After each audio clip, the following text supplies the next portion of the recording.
सुवास्यवदना कंता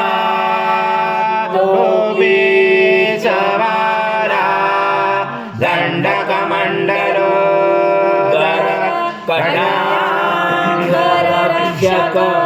त्रैगुण्यरहित त्रैलोक्यपालक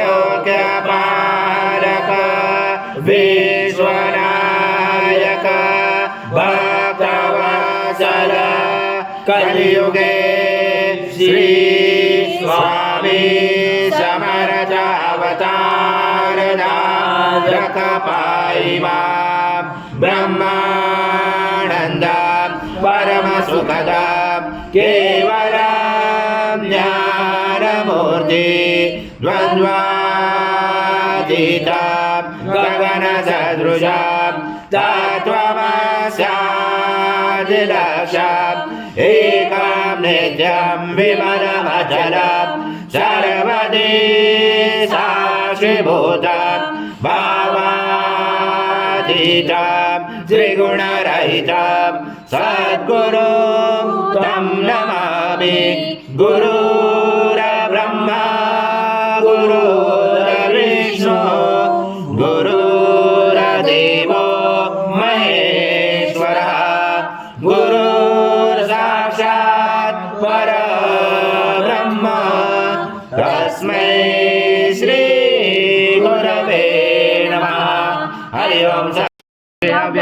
आजं स्वर्णमार आजं यज्ञे प्रतिष्ठम् आजं पवित्रं परमं स्नानादे प्रगृह्यताम् श्री सद्गुरु स्वामी समर्थ महाराज देवताभ्यो नमः।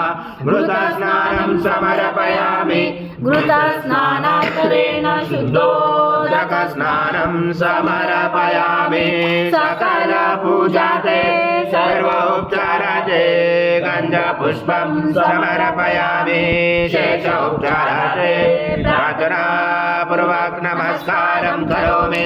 ओम त्राजिता त्वं कालत्राजिता त्वं मूलाधारसितोऽसि नित्यं त्वं शक्तित्रात्मका त्वं योगिनो धायन्ति नित्यं त्वं ब्रह्मा सं विष्णु सं रुद्र सं इन्द्र सं अग्नि सं वायु सं सूर्य सं चन्द्रमा सं ब्रह्म पूर्वसुरं गणादि पूर्वमुज्जार गणादि तदनन्तरम् अनुस्वार परतरार्धेर्जितं चारेण रुचितम् एतत्त्वमनुस्वरूपं गकार पूर्वरूपं मकार मध्यमरूपं अनुस्वार शान्तरूपं बिन्दुरोधरूपं नादसन्धानं सहिता सन्धि सैषा गणेश विद्या गणकरुषेण चोद्गायत्री छन्दा गणपति दैवता।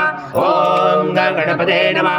एकदन्ताय विद्महे वक्रतुण्डाय धीमहि तन्नो दन्ति प्रचोदयात्। एकदन्तं चतुर्हस्तं पाशमं कुशधारणं हरदं च वरदं मत्स्य बिभ्राणं मुचकध्वजं रक्तं लम्बोदरम् माय विद्महे परमहंसाय धीमहि तन्नं स्वामी प्रचोदयात्। श्री सद्गुरु स्वामी समर्थ महाराज देवताभ्यो नमः। मंत्र पुष्पांजलि समर्पयामि। श्री सद्गुरु स्वामी समर्थ महाराज देवताभ्यो नमः। प्रार्थना पूर्वक नमस्कारं करोमि। हरि ओम तत्सत् हरि ओम तत्सत् हरि ओम।